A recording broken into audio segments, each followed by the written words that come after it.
Good morning. Happy Saturday morning. That's not a thing. Welcome to the Cohn Phone. I'm Grant Cohn. Ninth Wonder Comics is a member. I want to say shout out to the members. If you are a member, there are all new emojis that you can use, courtesy of Joshua Knudsen. Great guy. So I'm just throwing that out there. I'll be taking your calls for the next hour. Got to run at 10:30. But before I start, I want to give you the link is in the chat and in the description. I want to give you a little preamble on the game coming up tomorrow night against the Chargers. This is a game the Niners should win relatively easily. The Chargers are really banged up and the Niners aren't as much. The Chargers don't have Keenan Allen or Mike Williams, or two starting wide receivers. That should pretty much be the nail in their coffin. They shouldn't score more than 14 or 17 points. Really, this should be a 28-14, 27-17 game. But that's sort of assuming that the Niners are going to just be consistent and play up to their standard, which they haven't done all year. The Chargers haven't beaten a good team yet this year, but they've won 4 out of 5. And the only loss they've had in those 5 games was to the Seahawks, who have found consistency. They've won 4 games in a row by double digits. The Niners have won 1 game in a row by double digits. Before that, they'd lost 2 games in a row by double digits. So here's how this game could go sideways a little bit for the 49ers.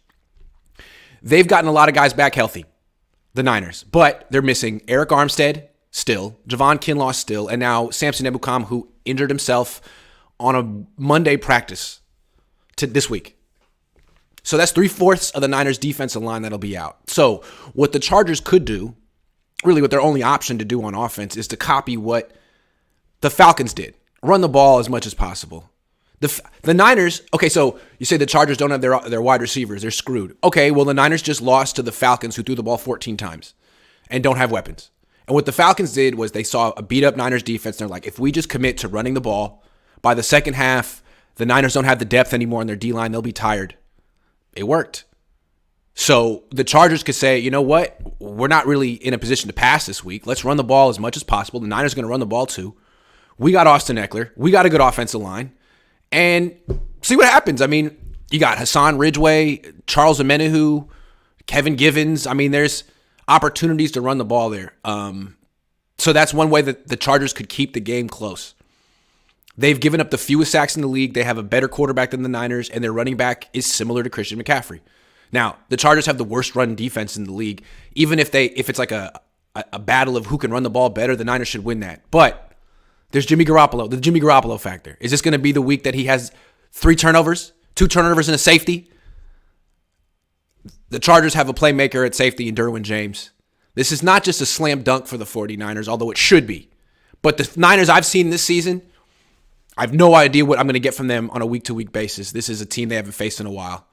They played each other in camp 2 years ago, and they intercepted Jimmy Garoppolo over and over and over and over again. So I'm picking the Niners to win this game by 10. I think 27-17 is what it should be, but that's because of how depleted the Chargers are. What about the Niners? Do we really know what we're ever going to get from them on a week-to-week basis? If the Chargers can run the ball, this game could go any way. And do you know for sure the Niners are going to shut down Austin Eckler? I mean, they probably can play 9 in the box. You have nothing to worry about. They should be able to commit to it and shut down the run. But they couldn't do it in Atlanta. It'd be interesting to see. All right, let's take some calls. Korean 49er, how are you? Good, Grant. How are you doing today? I'm doing great. So, I see the Chargers game is a very winnable game, but Jimmy cannot decide to throw to Derwin James 3 times and have him give Derwin James 3 chances to intercept the ball. Mm-hmm. Mm-hmm. So if he could keep the mistakes down and just be a game manager, that's all we can ask for out of him. Bad week to force the ball to George Kittle. Because of all the safeties in the league, I think Derwin James matches up the best with him. Kittle said, it's like going up against myself. 6'4", big, fast, frankly faster. So, yeah. Yeah. Do you see the 49ers defensive line maybe could get some pressure on the Chargers? Because I believe Rashawn Slater's out for this game. Do you think that's a key for the defense to get pressure with 4 if possible? No question. Absolutely. I think Nick Bosa should have some opportunities in this game. That's another reason why I feel the Chargers' best course of action is to just try to do what the Falcons did and run. Even though you have Justin Herbert, you don't have your star tackle, you don't have your wide receivers. Who are you throwing to? Gerald Everett and DeAndre Carter? I mean, really, you're throwing to Austin Eckler. So the whole game plan is going to revolve around him. Great. They have good offensive linemen in the interior. I think that's where they may have an advantage if they have one. They have to do that. Otherwise, they lose. Yeah. So I know this is looking ahead, but when are you going down to Mexico City for the Cardinals game?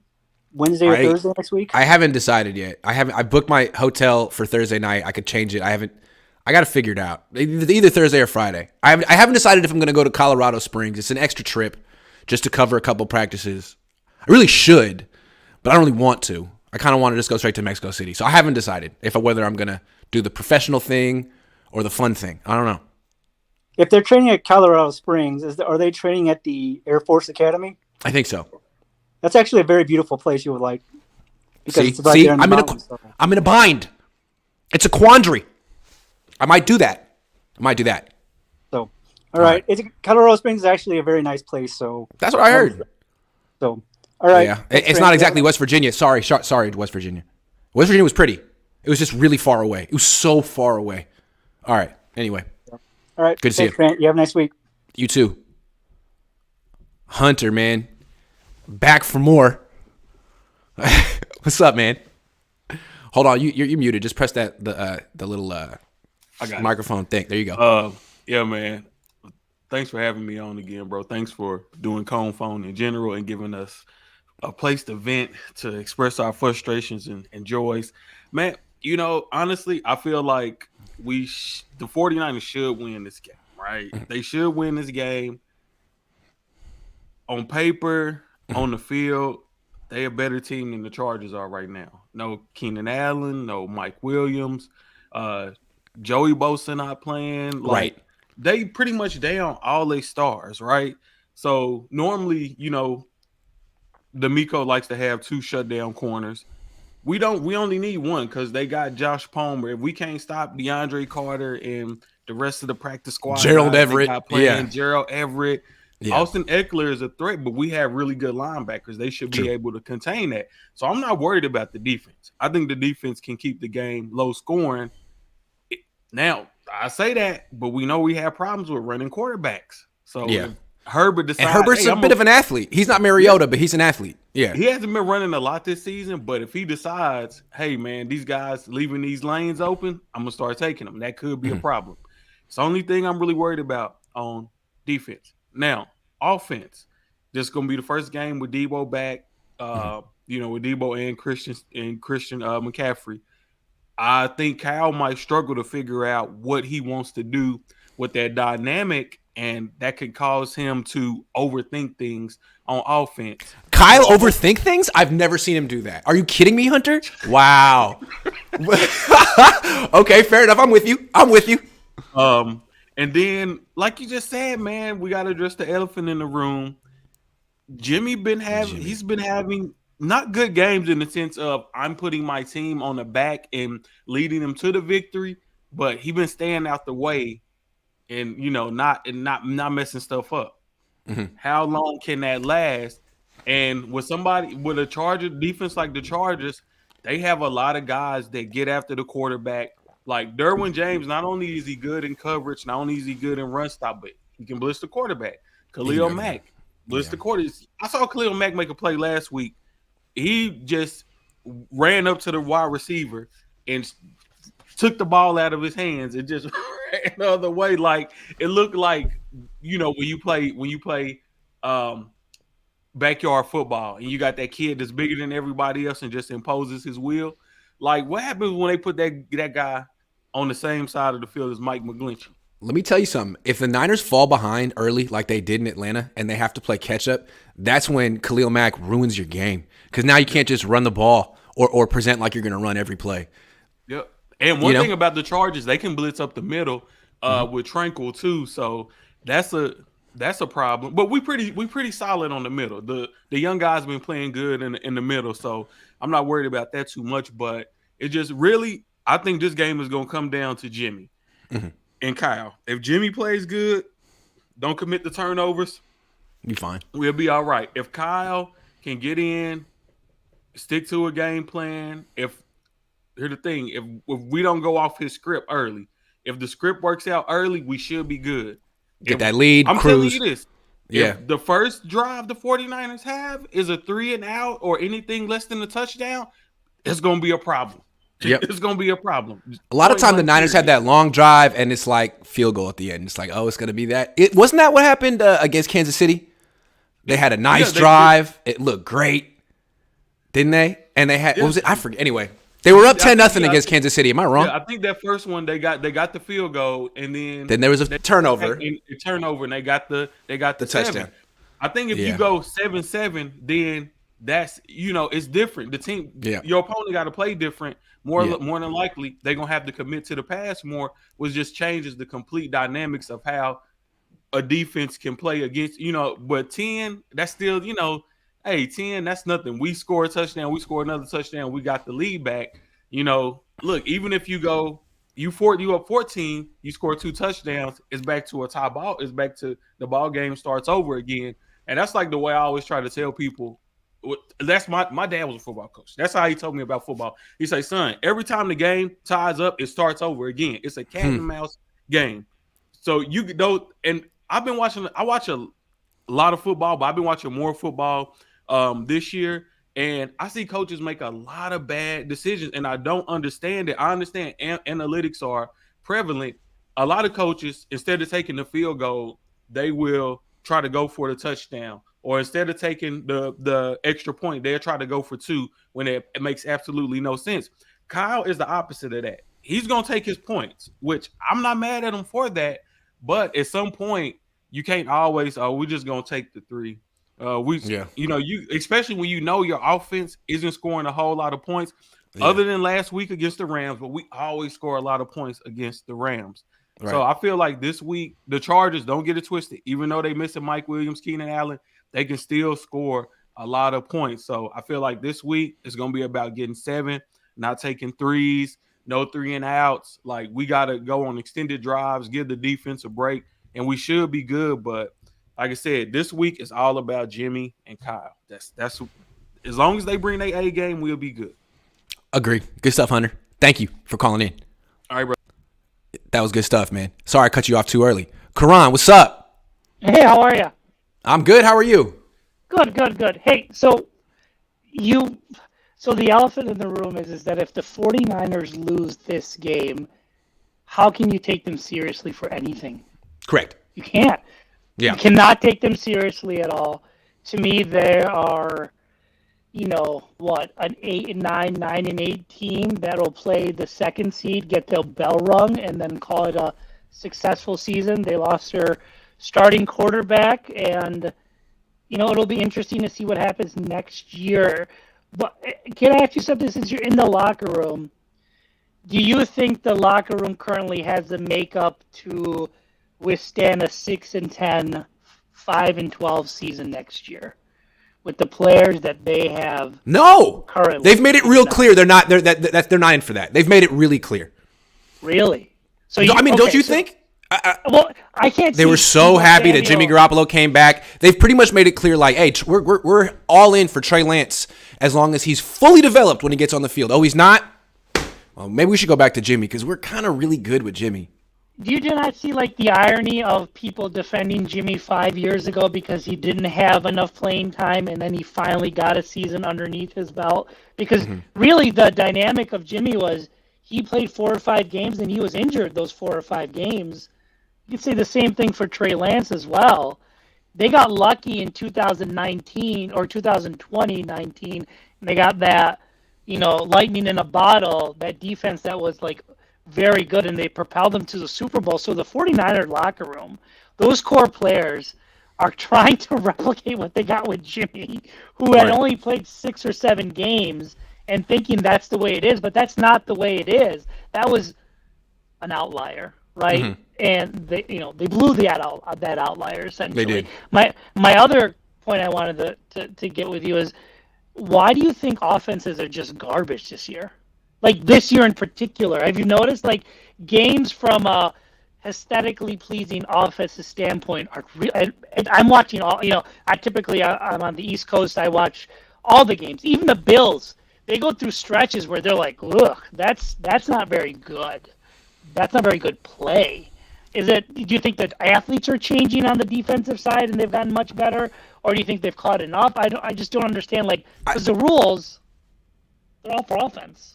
Yeah, I think it's a few things. I think this is partially what happens with all the parity and the salary cap. Like, there's just not that much consistency on offense anymore. I feel like offenses need to stick together more. But anyway, what's changed more about this year? Well, maybe it's the fact that Sean McVay and Kyle Shanahan's coaches have like proliferated the entire league, and there's that one style of offense.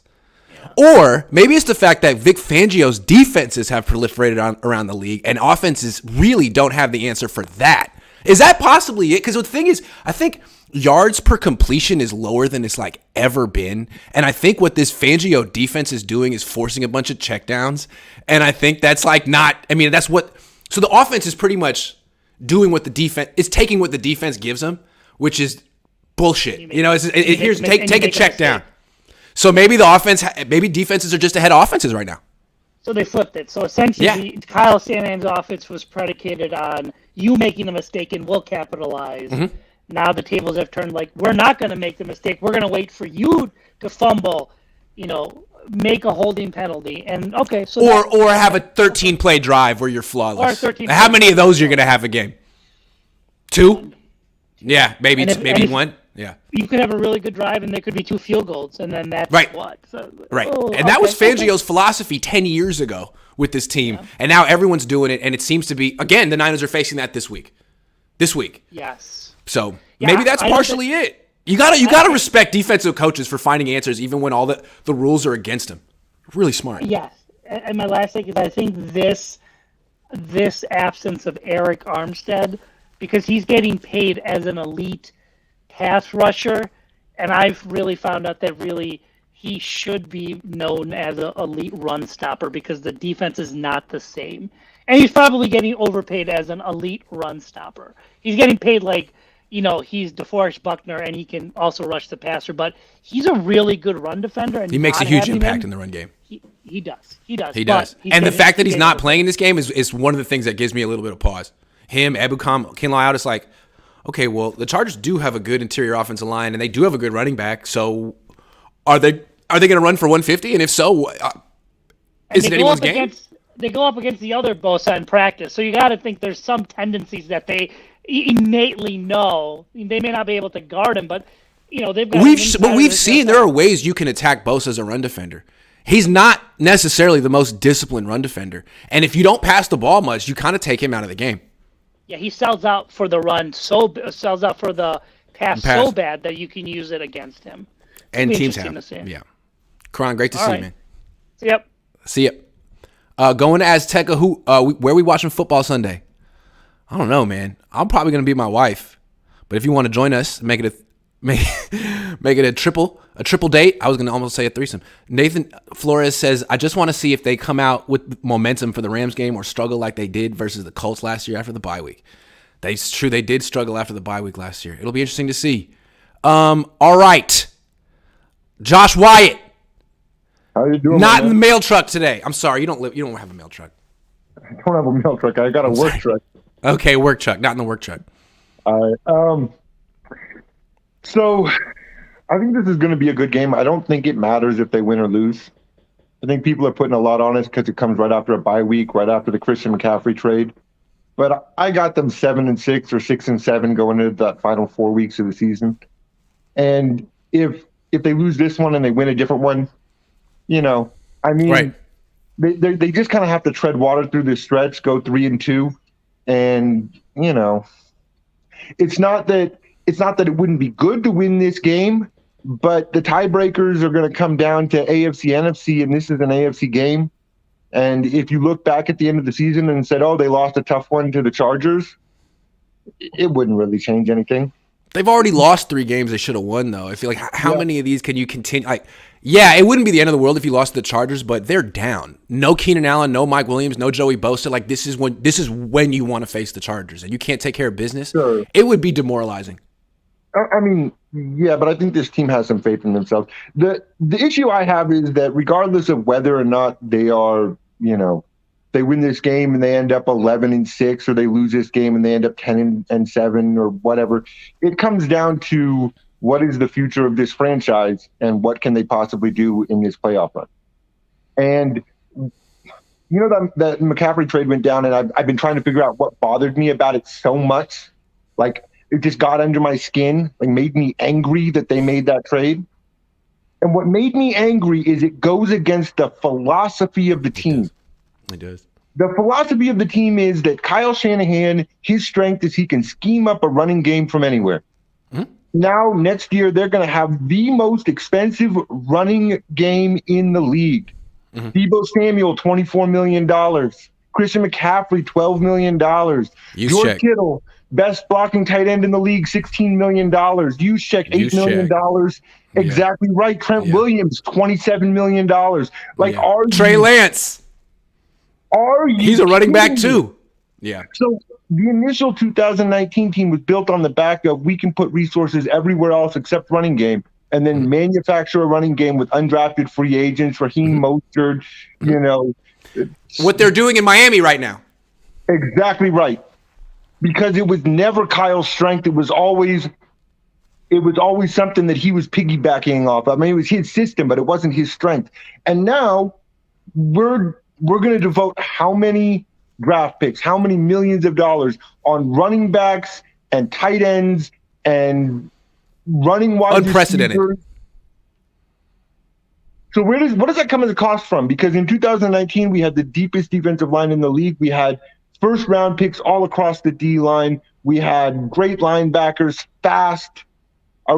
We still have the remnants of that. Are we going to be able to re-sign any of that? Are we bringing in offensive pass weapons that are actually going to push the ball down the field for Lance? Or is Ayuk going to have to walk out the door in a couple of years? Because they're so committed to running the ball. Right. Are we going to be able to bring in a quality top-tier corner, or are we still going to be, sacrificing and saying, no, we're not going to get J.C. Jackson. Let's get Ward because it saves us $4 million. Yep. Are you kidding me? Yep. Like, the entire strength of Shanahan is that he's supposed to be able to manufacture this run game, and instead he's saying, oh, no, it's not me. It's not my fault. The reason that we lost is because Jeff Wilson fumbled that 2 times. Right. That's pretty weak. That's pretty weak. Yeah. And that comes down to the other thing is that he never takes responsibility for anything after the Super Bowl. What was it? Oh, who's to blame after the Super Bowl? Bosa got held. Bosa got held. Right. The refs screwed us. We were getting held. Blah, blah, blah, blah, blah. Revenge tour, right? Revenge Tour 2.0. After the championship game. We didn't do anything wrong. Let's kick Jaquiski Tartt to the curb. It was Tartt's fault. We could use a safety this year, right? We've had issues where we could use a quality player in the. Yeah. But we can't. No, we can't say that it's institutionally our fault. We can't say that there are places that we need to improve as a coaching staff. No. It's Jeff Wilson's fault. The guy who's averaging 5 yards a carry. Now we can get someone else who's averaging 5 yards a carry. Okay, and he fumbles twice in his debut, and no one talks about it. And we can pay him a ridiculous amount of money in capital. Everybody else, okay, so Verrett went down, right? Verrett went down, and that was horrible. We had no guarantees that Verrett was going to be back as the person that he was, but it was like our one last hope of getting a quality corner on this team. But we should have been adding a corner at the trade deadline. Why didn't we? We didn't have that was my point. I was like, hey, it's great to add to his strength, but you have clear weaknesses on this team. Why don't you address one of those? Swear to God. Yeah. So Mosley's not coming back. And here's the problem, though, is that they will be relevant this year. So all year long, we're going to be calling them out on this, and they're going to be calling us haters and non-believers and non-faithful and all this other nonsense, right? Because, they'll be relevant. But the point is not to be relevant. The point is to set up the franchise for success going forward. And Kyle Shanahan is taking steps backwards when we need to be taking steps forward. And I don't see a future. I don't see it. And he mortgaged it. He mortgaged it to win this year. So, okay, win this year. Look, better win this year. He wins this year. I don't care. It's been 30 years since the 49ers won a Super Bowl. If I get one this year, put him on Mount Rushmore. Yeah, absolutely. I'm wrong. You're at the top. Sign Jimmy Garoppolo, 10-year lifetime contract. I don't care. Give me a Super Bowl, and it all goes away. But right now, it's not good enough to win or lose against the Chargers this week. It doesn't do anything.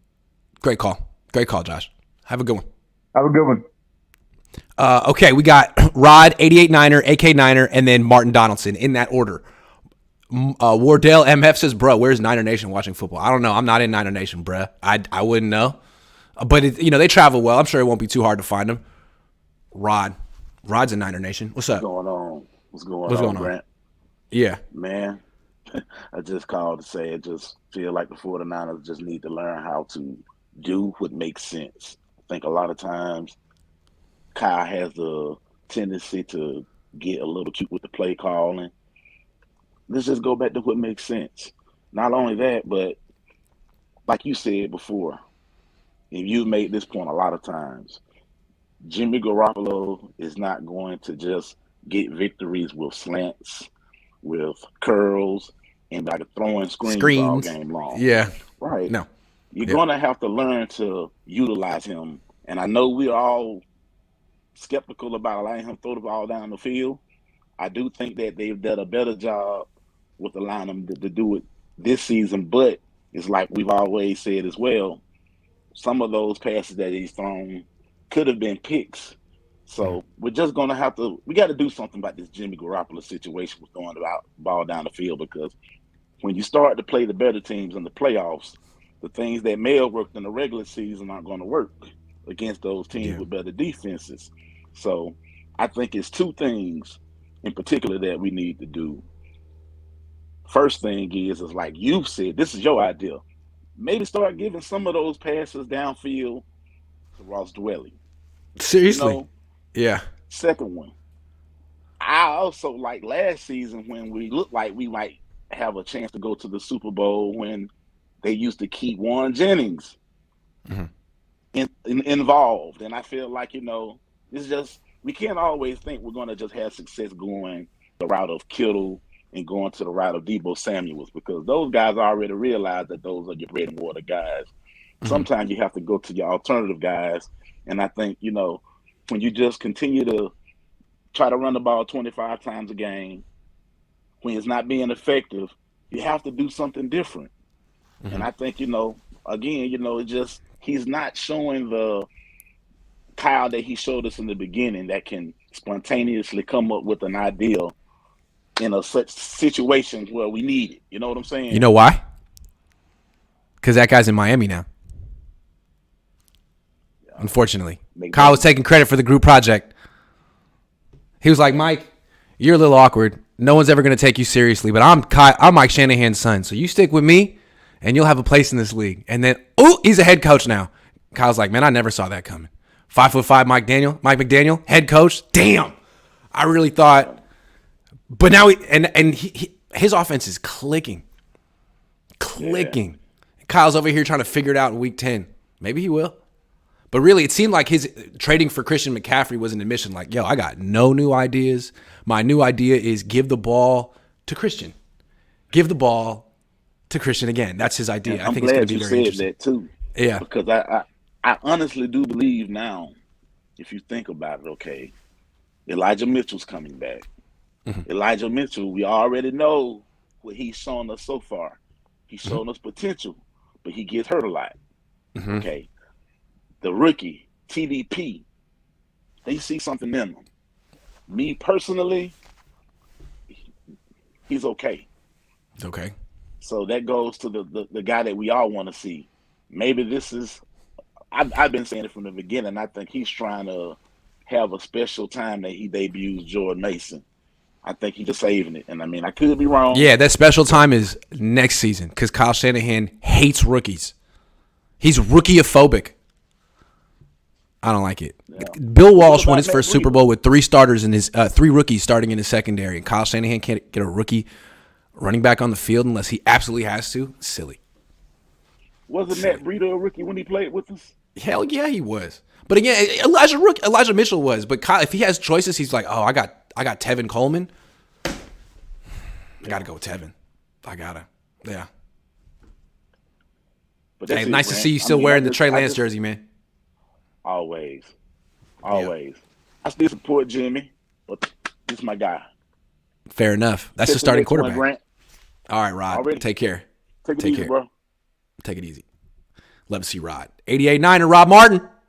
What's up, boss? How are you, man? I'm good, man. How you doing? All right. It's been a while. It's hard for me to catch up with you. Yeah, it has been a minute. I haven't been regular with my Cohn phone. Sorry about that, but this is no worries. I appreciate your shows. I appreciate your business. I watch it all. It's great. I love it. I appreciate it. Thanks, man. I appreciate you too. Yeah, man. So listen, y'all pretty much just said what I wanted to say, and that's the fact that this offense sucks because Kyle doesn't have an offense, and I take it back to I realized it the week of the Chiefs game when we lost. Mm-hmm. We had that horrible loss. It was what it was. And the late game was Miami. I flip on the screen. I'm watching the offense. I'm like, that's my offense. Yeah. There it is right there in all of its glory, all the jet sweeps, all the motions. It was clicking. It was beautiful.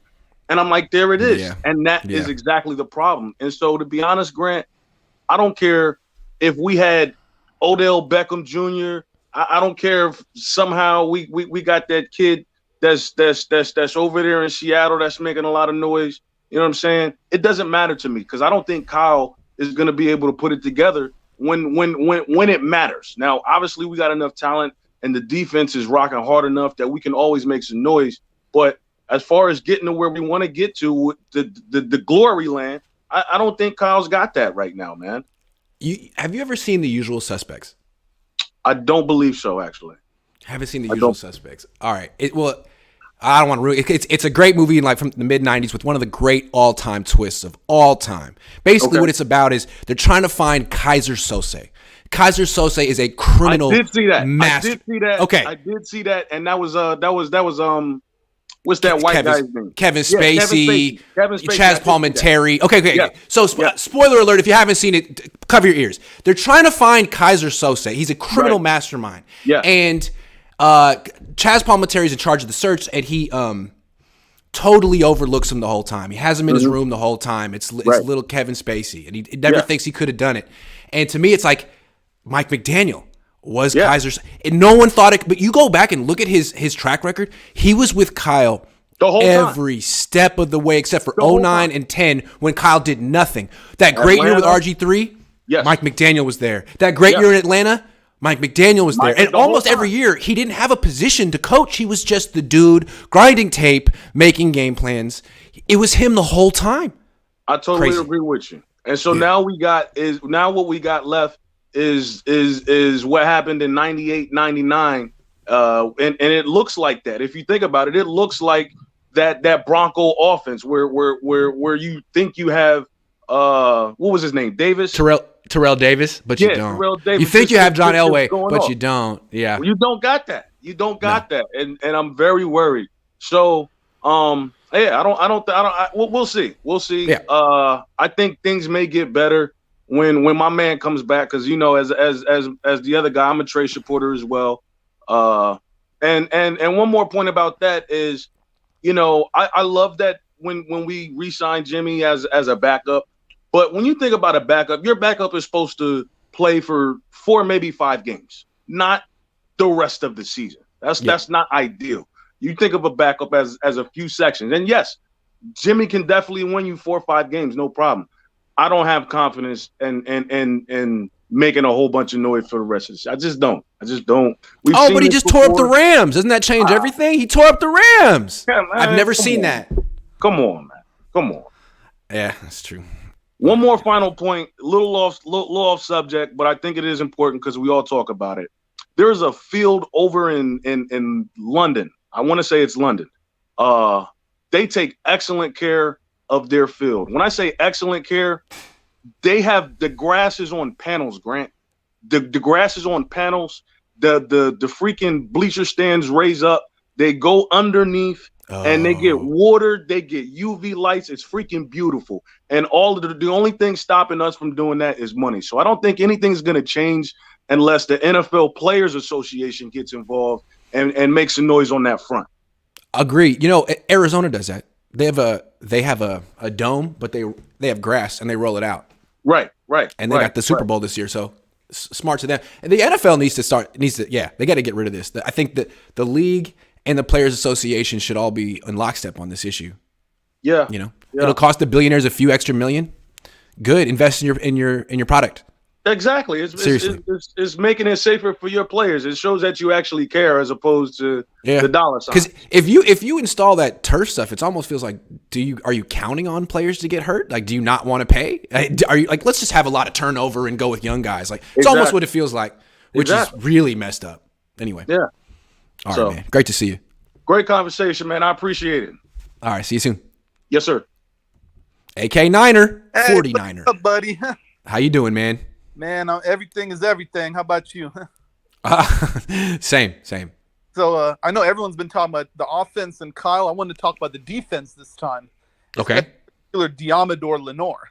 Okay. So I was watching some of his training camp videos, as well as even the first couple of games last season. And one of the things I noticed is that he's not afraid to be physical with the receivers and play close, like press coverage. Yes. With Mosley, when we had Mosley out there, one of the things that I noticed, and you had brought it up, is that we were playing a lot more press coverage. Is that we had Mosley and Ward, which led to more coverage sacks. And seeing that Lenore has some of those same traits and that he's not afraid to get up in a receiver's grill, what are the odds that D'Amico will stick with this press coverage? Because even if he gets beat a couple times, you're still going to have more positive plays, meaning more coverage sacks. Well, that's a good question to me. And like, to me, D'Amico is coming 3 games in a row with a very conservative game plan. Like, I don't trust my corners other than Charvarius Ward, so I'm going to play off and play zone. And he didn't adjust until halftime of this game against the Rams. And I don't know why he adjusted. Did he adjust because he felt that he was using his personnel wrong, or did he adjust because he felt that the Rams had no one who could threaten him? It could have been that, because other than Cooper Kupp, who you can double, there's no one. Like, Allen Robinson's not going to beat you. Skoranek isn't going to beat you. So you should be aggressive against them. But if he looks, and again, this week, like, who's going to beat you at wide receiver? But when you go against a team like Arizona, who has some speed and some skill at wide receiver, what's D'Amico going to do? Is he going to back off and just give up a bunch of short catches? Because that's what he did against Atlanta. So here's a solution for that. In that case, I would still play the press coverage. And Charvarius Ward can hold his own one-on-one playing press coverage. Yeah. If Lenore's getting beat, you just roll over some safety help like Gibson or Ward if he's out there toward Lenore's side. I would think so.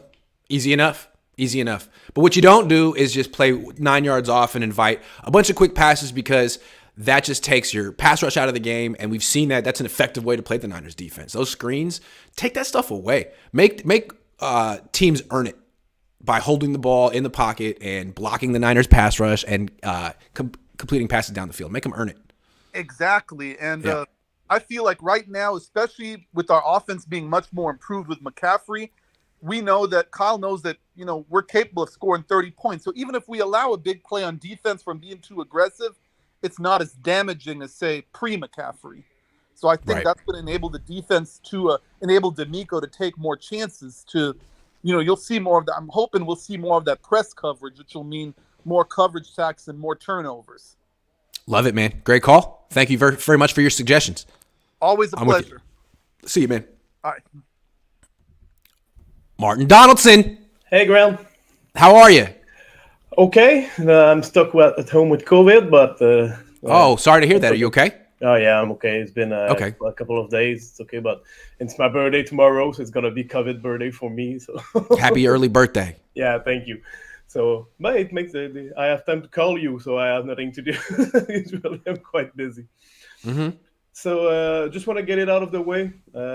Just think that if the Niners can't beat the banged up Chargers after a bye with all they got, that's just unacceptable. And it's a bad sign. It's a bad sign if they can't beat the Chargers in this game. Fine. If not, all bets are off for the season.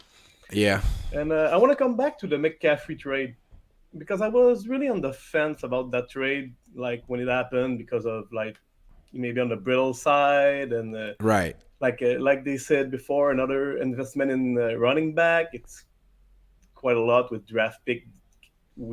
Third draft pick we invest in running back, and the draft pick we invest in McCaffrey.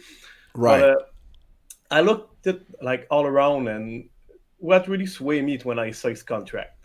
Mm-hmm. So it's $12 million until 2025. So he's an unrestricted free agent in 2026. All those picks make sense for a guy that good. But if you have control over him for the next like 3 years and a half, that's another thing. That's an incredible trade. I know the elephant in the room is Kyle gonna like run him to the ground. It's like another thing. Maybe McCaffrey will still be there, not Kyle at a certain point. But I don't see McCaffrey as a running back. He's a star player. And I don't care paying $12 million for next week for guys that can throw, that can catch, that can run, that at every play, when he's on the field, the other defense have to like basically always think about what that guy can do. So we saw him. He's not washed. Is he fragile? Maybe, but it's clearly not what we see last week. So I think it's a great trade, great deal for McCaffrey. Okay, all right. So I don't know what you think about it. If you're still on the fence, because I don't like the trade. To me, you're paying so much, not just in draft picks, but in money for Is it really so much? 12 million? The cap goes up next year. It's baseline. I mean, what Josh Wyatt said earlier, like the Niners have proven that they can get production in their running game with like spending nothing. So now you're all of a sudden pretty much have like the most expensive run game in the league. I mean, they needed Debo last year to play running back to have production of the running game. That was $25 million this year because Debo was running last year. And it was Mustard that was doing it before. They need someone to make explosive plays from there, and they didn't even give Jordan Mason a shot. He's a running back. I mean, Jeff Wilson Jr. was explosive. I mean, I think he's having a hell of a year. He had a really good game for the Dolphins. I mean, is McCaffrey better than Jeff Wilson? Yeah, but Jeff Wilson was making nothing, and Christian McCaffrey's he's like one of the highest paid running backs in the league. And you had to give a bunch of picks. I could be wrong. You asked how I feel. I wasn't going to argue with you. I kind of agree with. I mean, I like Jeff Wilson. That's just how I feel. But I'm open to being wrong. I'm open to being wrong. I don't think any defenses was shaking in their boots when Jeff Wilson Jr. was on the field. Maybe they weren't shaking their boots when Raheem Mostert was on the field, but they would run right by him. I think they was at a certain point. Like all right. So. Man, all right, Martin. Good call. I got to take more calls, man. Yeah, but it was a good spirited debate. Thanks for calling in. See you, Grant. All right, see you, man. Chris Lathan. Hey, what's going on, Grant? What's going on? Oh man, not much, man. I'm just, it's been a minute, man. It's good to see you, man. Good to see you too. It's been a while. Yep, absolutely. Man, just two things, man. If the 49ers lose to the Chargers, I will not be shocked. I will not be shocked. Like on paper, they should handle business, but the Niners this season haven't exactly handled business consistently. They just haven't. Yeah.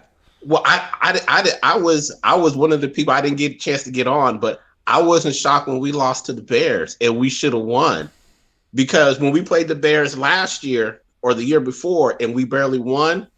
It wasn't until Debo had that breakout to where we won the game. So, I mean, nobody knows who this team is. We have no idea who this team is. Zero idea. This team is the team that owns the Rams. Okay, everyone owns the Rams this year. Everyone. Yeah. Yeah. I feel the same way about them that I feel about the Eagles. Who have the Eagles actually played? Yeah. Yeah. No, I couldn't even tell you. Yeah, so I mean, the biggest problem that I have is still the fact that he got Trey Lance hurt. I'm still not past it. Mm-hmm. I'm still not past it. And this is the thing. Everybody has a hole in their game at their job, something that they're not good at. Kyle's problem is that he cannot develop a quarterback. I think that's the biggest hole in his game. I can see that. And that's a pretty big hole, man. If you can't develop a quarterback or evaluate the position, I mean, you could be an offensive genius and get all the weapons in the world and have a great defense, but you're going to be the 49ers. Yeah, you're going to be just falling short. Yeah. And this is how I prove that fact. Because when the 49ers had a chance, well, let's put it like this. Let's say, you see this nice car, right? You see it, well, not a nice, you just see a car. And you say to yourself, you know what, that could be a nice car. You know what, if you go ahead, you put some rims on it, maybe color it, do a couple of things to it. And then the next thing you know, it's a beautiful car, right? You had to hook it up. You had to do something to it, but you saw the potential in it, right? Mm-hmm. How is it that Deshaun Watson was there for you, even though he's going through what he went through? He was there for you to draft, and you didn't draft him, although he went up against the top tier defense in college and handled business, both and wins and losses, right? Right. You had a chance to draft him, didn't do anything. Then he comes available, and then you want to try and go ahead and pick him up when you could have had him for pennies. Same thing with McCaffrey, frankly. They took Solomon Thomas over all these guys. Yeah. And one thing real quick? So Mike McGlinchey came out this week and apologized for the Niners drafting him over Derwin James, which is a little tongue-in-cheek, but also it was really necessary. I never heard Solomon Thomas apologize for the Niners drafting him, so I got to give Mike McGlinchey his flowers on this one. That was above and beyond. Good job, Mike. More athletes should apologize for getting drafted high. I think that's... I can't... If he did... I mean, wow, that's... I just want to apologize to the community. I'm sorry. They should have taken someone else. Yeah. I can't believe that he actually did that. Me too. I think he thought he was being funny, but at the same time, it was like, dude, you called yourself Socks and Underwear. Like, that's your name from now on. The Niners right tackle is Socks and Underwear from now on. That's all I'm calling him. Do you think the 49ers are going to win out? Do you think the 49ers can make the playoffs? Of course they can make the playoffs. Do I think they're going to win out? Let's see them beat the Chargers first. I don't know. We both said we don't know. I don't think they're going to do it. I'll tell you the one problem that this team really does have. There is no final say, because this is the problem.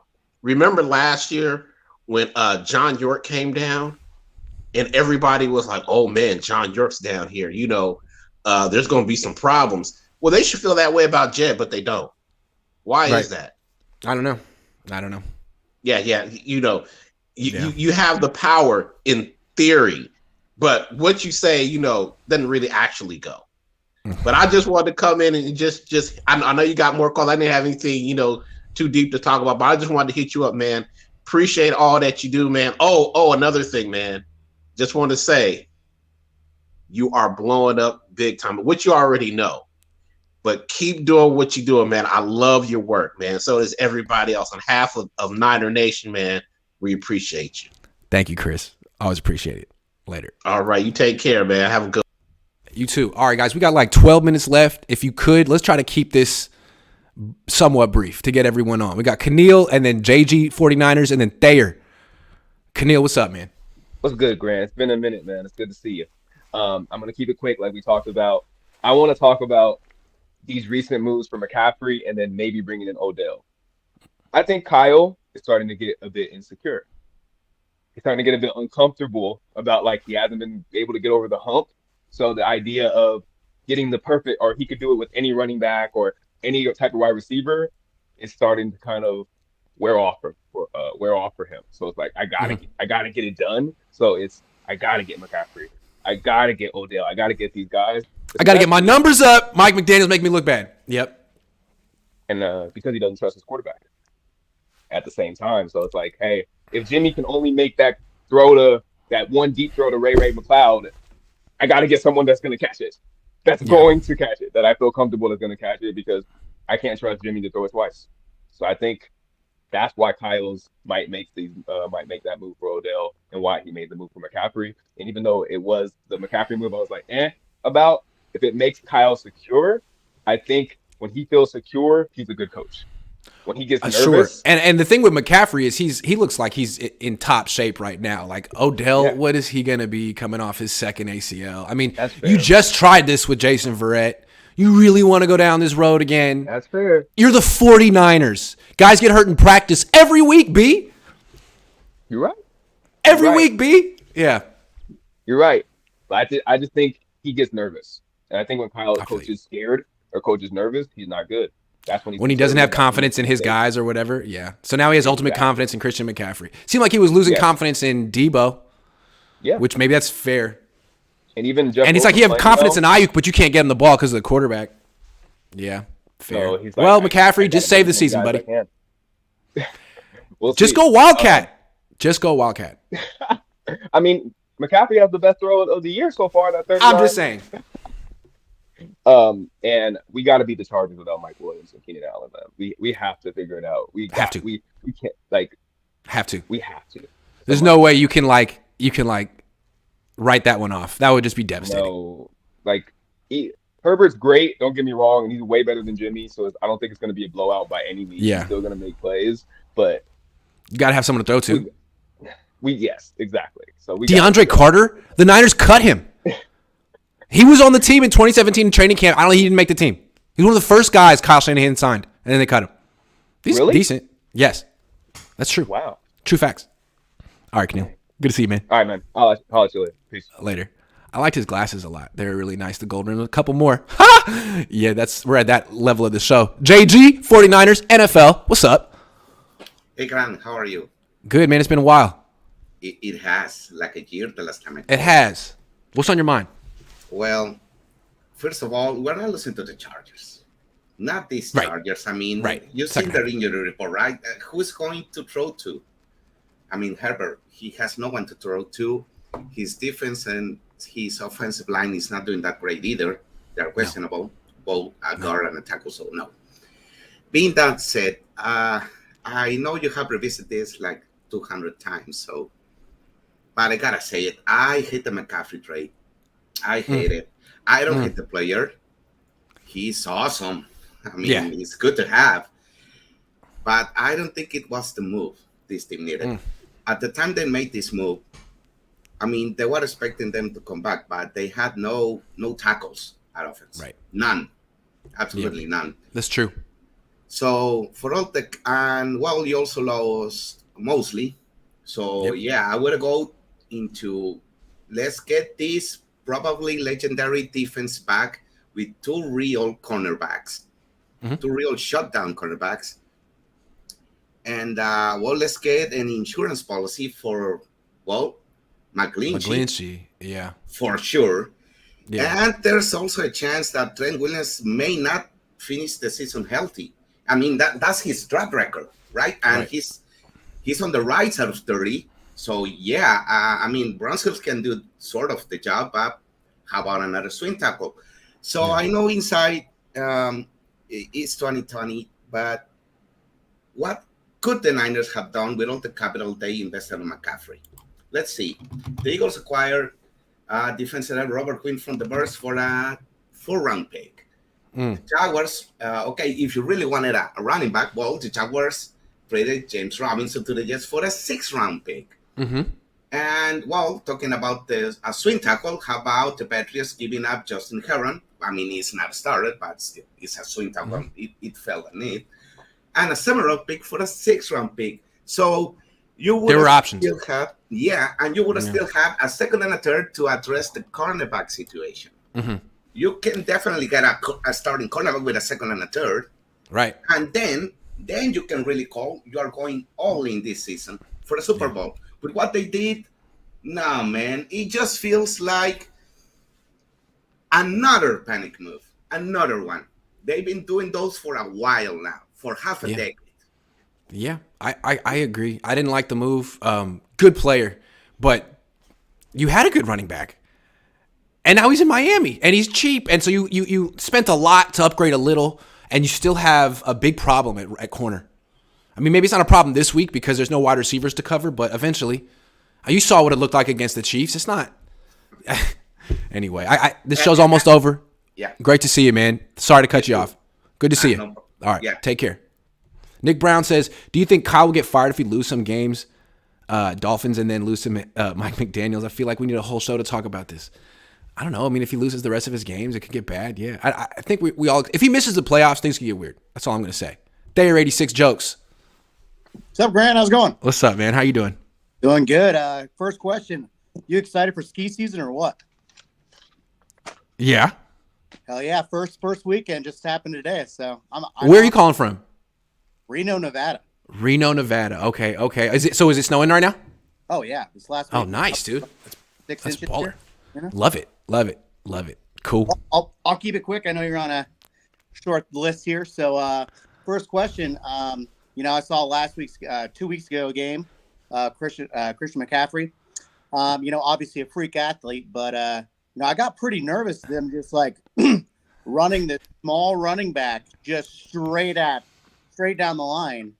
And I'm just curious with Elijah Mitchell back, are they just going to keep risking that? And I don't know. I mean, what happens if Elijah Mitchell gets hurt again? I mean, it seems like that's what Kyle's going to do. Is he's going to use Christian McCaffrey as much as he has to, and if McCaffrey gets hurt, he'll just do what he always does when someone gets hurt. It's not my fault. It's football. Right. It's not my fault. So I don't know. And I think the more people tell Kyle, hey, be careful with Christian, he's going to be like, huh? Do what? 27 touches? Okay, I can do that. Yeah. Because he's a troll. Cool. One other thing I want to talk about, OBJ. Obviously, he's when he's healthy, he's an elite wide receiver, runs great routes, super fast, deep threat. Didn't we just draft one of those? Like, I'm not sure Jimmy can actually throw those balls. I don't think that would be a very, money wise a great thing to do, other than saying he's on the team. So. Yeah, I mean, if they would have signed him, they would have signed him already. No. I get the feeling that Odell Beckham isn't getting great offers, and he's thinking, I'm just going to wait a little while. Do you get the feeling? He said he want a multi-year deal? Uh-huh. Yes, sure, buddy. You're getting a multi-year deal. I don't think so. Cool. All right, there. Oh, what? Tell me. Go ahead. Real quick. I saw this thing on YouTube the other day with Kurt Warner. He kind of broke down route running and decision-making from the 49ers from the QB's perspective. And I don't know. It's only a couple minutes long, but if you get some time, you should check it out. I'm curious what you think about Kyle Shanahan's decision making, the route running, and is everything actually Jimmy's fault, or is it? Well, was that from the Chiefs game? Yeah. I've seen that. It's phenomenal. Okay. It's absolutely great. It's really good, and it puts a lot of the onus on Kyle and Ayuk to an extent, or whoever's coaching him to run those routes, those slants. Yeah. All right, there. Thanks so much. See you, man. Bass Spokane Niner fan says over under CMC throws more TDs than Jimmy tomorrow. See, the thing about that is it kind of felt like the Niners have been out of ideas all year, and they were like, oh, snap, we're playing the Rams. All right, dust off that game plan from the last year in the week 18. So how'd they win that game? With the Debo touchdown throw. They did the same freaking thing with Christian McCaffrey, and the Rams still couldn't stop it. So I feel like the Niners are still kind of like copying or cheating off of Mike McDaniel's notes from the past. But now, are there any Mike McDaniel notes on the Chargers? I don't know. Brian Colt, what's up? More on him in a minute, man. How you doing? That's right. Keeping the good thing going. They're listening. Yeah. They're definitely listening. They absolutely are. I know you got to go. So, is this the game for California? Is this like the rights for California between the Chargers and the Niners? Because the Rams have kind of taken themselves out of that competition, right? I would guess so, yeah. If you put it that way, yeah. I mean, the Raiders sort of had like an honorary claim to it, but they really – I mean, I don't think anyone wants the Raiders at this point. Damn, they suck. No, I don't think the Raiders want themselves. Vegas is like, you know what? You can go back to Oakland. Thank you very much. Yeah. Yeah. So we'll just use this stadium for monster truck rallies. Okay, keep going. Really quickly, do you think it really matters what we pay for a player? Like draft capital or what we give up to a player if we win a Super Bowl? Isn't that the end result? No. Yeah, it is. And my question with McCaffrey is this actually the move that's going to put him over the top? Because, you upgraded from Jeff Wilson Jr. to McCaffrey. There's an upgrade there. But you probably could have upgraded more with some corner, but I don't have a name, over Diamador Lenore. Maybe not. It's like there was a great running back available. There wasn't a great cornerback available. They got the great player. The only thing I'll say is, it's no coincidence that of all the players the Panthers traded, they traded him. I mean, maybe they're stupid, but expensive running back in his late 20s or young pass rusher. Who are we trading? Obviously the running back. Well, all of a sudden they have Deontay Foreman, who's great. So I don't know. Yeah. Well, I think CMC wanted out, and then just as soon as CMC got here, Wilson wanted out. And when beginning of the season, when Wilson was running the ball, everybody's like, "Why are we trying Wilson? He's only getting 1 to 2 yards." Then he fumbled. I know CMC fumbled too, but I don't know. And then with Odell, real quick, do you think he do you think he catches better than anybody else on the team? I don't care how fast he is. Does he have hands? Yeah, he has good hands. He does. So I just want to know, what is he like? How much separation is he creating after his second ACL surgery? It takes a toll. You don't just bounce back. Agree. Totally agree. I think if they just got him for 1 year deal, if that's what he wants, I think the only real question is he going to be wearing number 13, or is Purdy going to still wear it? I just wonder why he hasn't gotten signed yet. The market may not be as enticed as he thought. What I've heard is he's not cleared yet, so they're still waiting about a week before. But that's what I've heard. So I'm not. Makes sense. Makes sense. I'm not an expert. I just try to. That would make sense. So. That would. Thanks for having me on, Grant. Great to see you. All right. Talk to everybody later. See ya. Guys, I got to end the show now. Sorry, Anoop. Sorry, Jose. It's 10:31, and I promised my wife would be out the door. I'll do this again soon, and I'll get you guys back on first. Take care, everyone. Have a great weekend.